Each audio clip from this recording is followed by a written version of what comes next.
Guys ಇವತ್ತು ನನ್ನ ಕಸಿನು ನನ್ನ ಮನೆ ಹತ್ರ ಬಂದು ಬಿರಿಯಾನಿ ಮಾಡ್ತಿದ್ದಾಳೆ. ಯಾಕಂದರೆ ಅವ್ರ ಮನೆಯಲ್ಲಿ ಅಂದರೆ ನನ್ನ ಇನ್ನೊಬ್ಬ ಕಸಿನ್ಗೆ ಮದುವೆ ಸೆಟ್ ಆಗಿದೆ, ಲಗ್ನ ಪತ್ರಿಕೆ ಎಲ್ಲ ಮಾಡಿಸಿದ್ದಾರೆ. ಅದಕ್ಕೆ ಅವ್ರ ಮನೆ ಚಿಕನ್ ಮಾಡೋಂಗಿಲ್ಲ, ಸೊ ಇಲ್ಲಿ ಬಂದಿದ್ದಾಳೆ.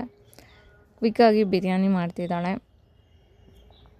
ನನ್ನದೇ ರೆಸಿಪಿ ಆದರೆ ಅವಳು ಮಾಡ್ತಿದ್ದಾಳೆ. ಒಂದಷ್ಟು ವೀಡಿಯೋ ಕ್ಲಿಪ್ಸ್ ಎಲ್ಲ ತೊಗೊಂಡಿದ್ದೆ, ಬಿರಿಯಾನಿ ಮಾಡೋದು ಅದೆಲ್ಲ ಎನರ್ಜಿ ವೇಸ್ಟ್ ಆಗಬಾರ್ದು ಅಂತೇಳ್ಬಿಟ್ಟು ಪೋಸ್ಟ್ ಮಾಡ್ತಾಯಿದ್ದೀನಿ. ನೀವು ಬೇಕಂದರೆ ಮಾಡ್ಕೊಳ್ಬೋದು, ಬಿರಿಯಾನಿ ಸಕ್ಕತ್ತಾಗಿರುತ್ತೆ.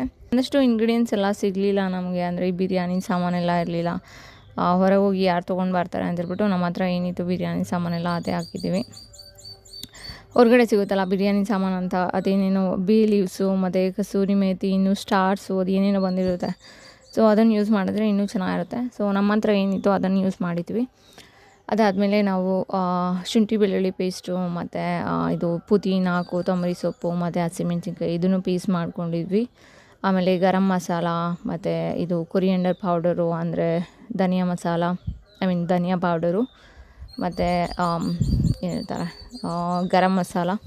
ಸೊ ಇದನ್ನೆಲ್ಲ ಯೂಸ್ ಮಾಡಿದ್ದೀವಿ. ಮತ್ತು ನಾನು ಮೆನ್ಷನ್ ಮಾಡಿದ್ದೀನಿ ಸೊ ಯಾವಾಗೆಲ್ಲ ಏನೇನು ಯೂಸ್ ಮಾಡಿದ್ವಿ ಅಂತ. ಮತ್ತು ಅಫ್ಕೋರ್ಸ್ ಈರುಳ್ಳಿ ಮತ್ತು ಟೊಮ್ಯಾಟೊ. ಅದಾದಮೇಲೆ ಒಂದು ಮೇನ್ ಇಂಗ್ರೀಡಿಯೆಂಟ್ಸ್ ಅಂದರೆ ಕೋಕೋನಟ್ ಮಿಲ್ಕು, ಅಂದರೆ ತೆಂಗಿನ ಕಾಯಿ ಬರುತ್ತಲ್ಲ, ಸೊ ಅದ್ರದ್ದು ಹಾಲು, ಅದೇ ತುಂಬ ಚೆನ್ನಾಗಿ ಟೇಸ್ಟ್ ಕೊಡೋದು ಈ ಬಿರಿಯಾನಿಗೆ. ಸೊ ಅದನ್ನು ಎಲ್ಲ ಹಾಕ್ಕೊಂಡು ಚಿಕನ್ನ ಮೊದಲೇ ನಾವು ಮ್ಯಾರಿನೇಟ್ ಮಾಡಿದ್ವಿ.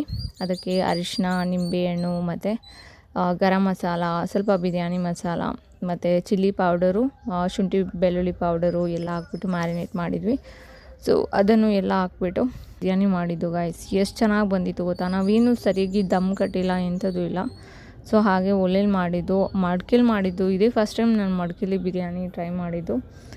ನಾವು ಯೂಶ್ವಲಿ ಬಿರಿಯಾನಿನ ಮಡ್ಕೆಲಿ ಮಾಡಲ್ಲ, ತಳ ಅಂಟುತ್ತೆ ಅಂತೇಳ್ಬಿಟ್ಟು. ಬಟ್ ಈ ಸಲ ಏನು ಅಷ್ಟೊಂದು ತಳ ಅಂಟಿರಲಿಲ್ಲ. ಟೇಸ್ಟ್ ಅಂತೂ ಸಖತ್ತಾಗಿತ್ತು ಗೈಸ್. ಸ್ವಲ್ಪನೇ ಮಾಡಿದ್ದು, ಅಂದರೆ 1.25 kg ಅಕ್ಕಿ ಯೂಸ್ ಮಾಡಿದ್ವಿ, 1 kg ಚಿಕನ್ ಯೂಸ್ ಮಾಡಿದ್ವಿ. ಯಾಕಂದರೆ ನಮ್ಮ ಮನೇಲಿ ಫ್ಯಾಮಿಲಿ ಮನೆಯಲ್ಲೆಲ್ಲ ಮಾಡಿತ್ತು, ಸೊ ಅದಕ್ಕೆ ಸ್ವಲ್ಪನೇ ಮಾಡಿದ್ವಿ. ಎಲ್ಲನೂ ಖಾಲಿ ಆಯಿತು. ನೀವು ಮಾಡ್ಕೊಳ್ಳಿ, ಸಖತ್ತಾಗಿರುತ್ತೆ ಗೊತ್ತಾ ಈ ಬಿರಿಯಾನಿ. ನೀವು ಮನೇಲಿ ಮಾಡಿಕೊಂಡ್ರೆ ನೀವು ಹೇಳ್ತೀರಾ ನಿಜ ಚೆನ್ನಾಗಿತ್ತು ಅಂತ.